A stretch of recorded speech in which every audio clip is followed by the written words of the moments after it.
Welcome once again to Lehto's Law. Here's Steve Lehto. Many of you know that I drove a tow truck for a couple of years, a long time ago, but I had a lot of good stories from that time. And so a lot of people will send me tow truck stories when they see them, including James sent me this from the autowire.com. Story written by Stephen Symes, Stephen with a V. Kansas City police tow predatory tow trucks. Oh, the ironing is delicious. The tow trucks got towed.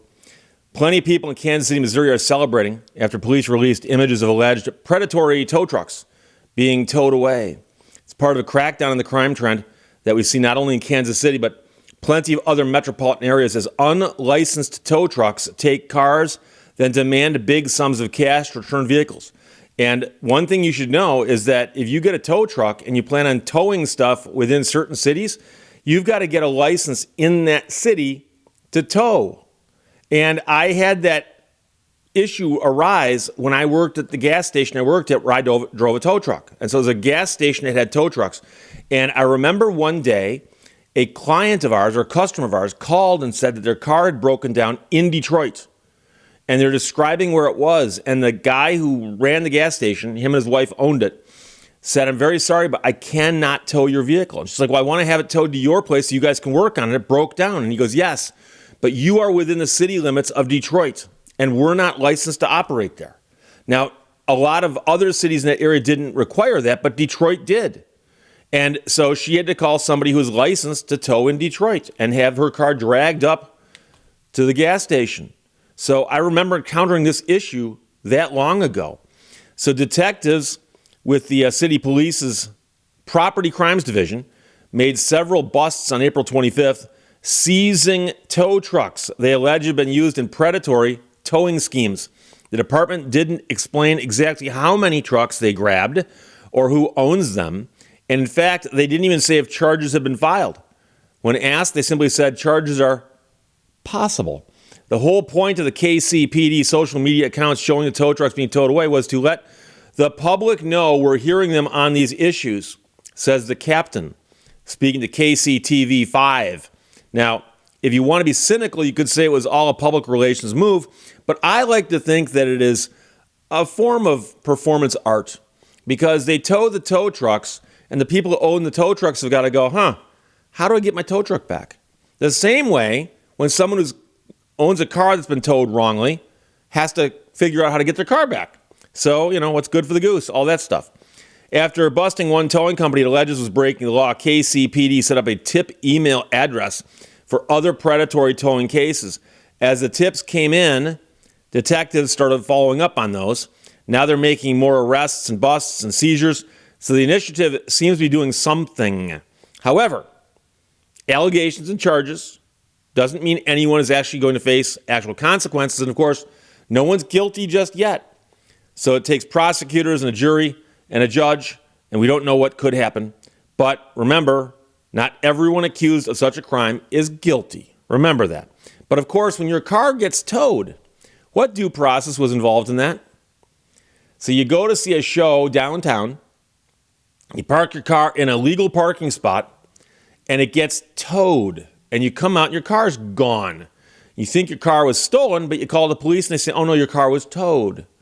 So you got to go call the towing company, find out where your car is, and deal with them. And they only take cash, and et cetera, et cetera. So there is a movement in Missouri and other states to tighten up laws surrounding what tow companies are able to do. We thought many of them have too much latitude, allowing them to take vehicles for flimsy reasons and charge sky-high rates for owners to get their cars back. So hopefully this will lead to cleaning up some of those towing practices, and that companies don't operate in the shadows would be nice. So here's the deal. When I worked at the gas station driving a tow truck, we picked up vehicles for clients who said, "Hey, my car won't start, come pick it up," or "My car broke down, come get it." But I'm going to let you know right now that we actually had a contract with the city of Birmingham, Michigan, and it alternated every month between us and another gas station right up the road. And I drove that tow truck in the months that we had the contract, especially overnight, because the gas station wasn't open overnight. So if something happened after 10 o'clock at night, they'd call my house, the police would, and say, "Hey, Steve, we got something for you to do." And I would have to drop what I'm doing, and half the time I was sleeping. Drop that jump in my car, drive to the gas station, grab the tow truck, race over there, get the vehicle, take it wherever they want me to take it, and then reverse the steps and come back home and go to bed. I'd often wake up in the morning going, did I have a really weird dream last night, or did I actually tow a vehicle? Oh, that's right, I towed a vehicle. But the calls from the police could be a car broke down in the road. So we're here until the person gets their car out of the road. So I would show up and the person would say, yeah, car broke down. Somebody called the cops. Didn't get a ticket, but the cops like, hey, get that thing out of here. And so I'll say, well, where do you want me to tow it? And I can tell you that we had rates set by the city. Now, the rates were very similar to the rates that we charge regular customers. There's a hookup fee and then a rate per mile. So if I went 5 miles from the gas station and hooked you up and dragged you straight back to the station, it wasn't that bad. It was the hookup fee plus the mileage. And I don't remember what the numbers were, but we're talking early 80s. So it's a while ago. And they paid me in Buffalo nickels. No, so it could be their car broke down. Could be their car was in an accident.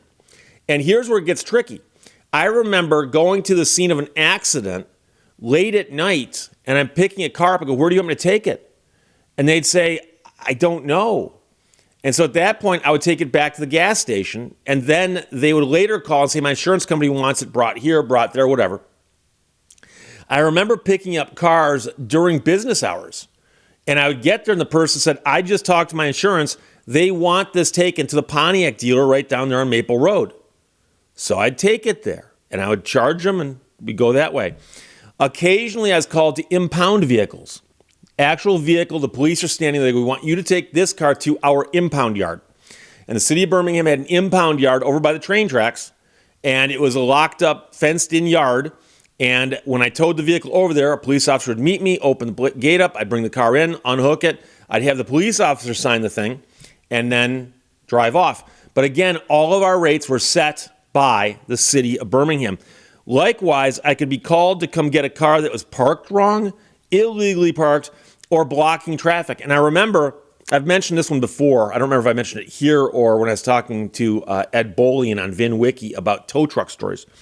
But I remember getting a call and they said, just come to this one parking deck. And I didn't like parking decks for obvious reasons because I'm worried about the boom and all that stuff. This is an old style pickup truck or tow truck.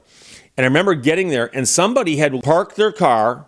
It was a manual transmission, didn't set the e-brake, walked into a store, and their car had just rolled out backwards and was like blocking the main lane of traffic.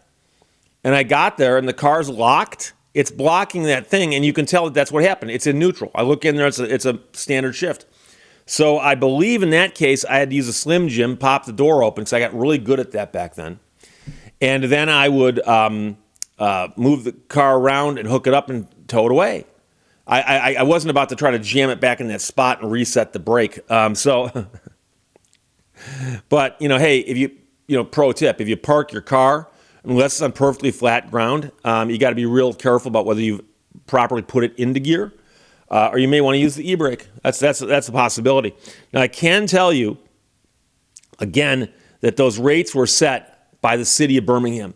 And I would bet you that about 3/4 of the vehicles I towed had a police officer standing there. And now you might say, but what about the other ones? Oh, I'm talking about during business hours, we'd get a call and say, hey, my car broke down. You show up, there's no cop. There's just a person standing next to a car that's broken down. We tow that in.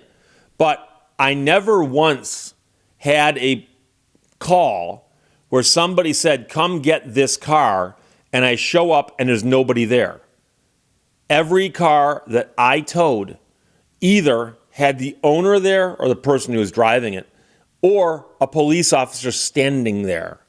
And now, again, the city of Birmingham is a small town, and I know that at night, for instance, they would often have only 2 police cars out. So it's a small town. And I understand that big towns can't always operate that way. But I've always been leery of situations where, and you've heard about this before, where there's just a sign someplace that says no parking. Someone parks there, and a tow truck comes by, grabs the car, and hauls it off.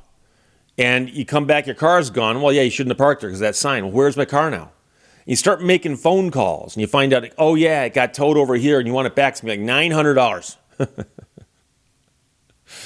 And exorbitant prices and towing fees are the problem, are one of the parts of the problem. The other part is, of course, were they supposed to tow that vehicle? And we've heard of stories before where they've got portable signs. And, of course, I told the famous story about the people who bag the meters and say, oh, no parking, even though you put money in the meter just a little while ago. So this is an interesting story, largely because of the irony of the vehicles being towed. And at the top, I may have said the ironing is delicious. That's a joke. It's from The Simpsons, so I apologize. James, thanks for sending that. Steven Simons wrote that for the AutoWire.com.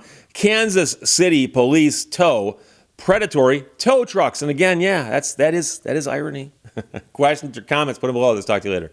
Bye-bye. Thank you for watching Lehto's Law. Tired and scared happens to everyone. Just don't let your feet stop.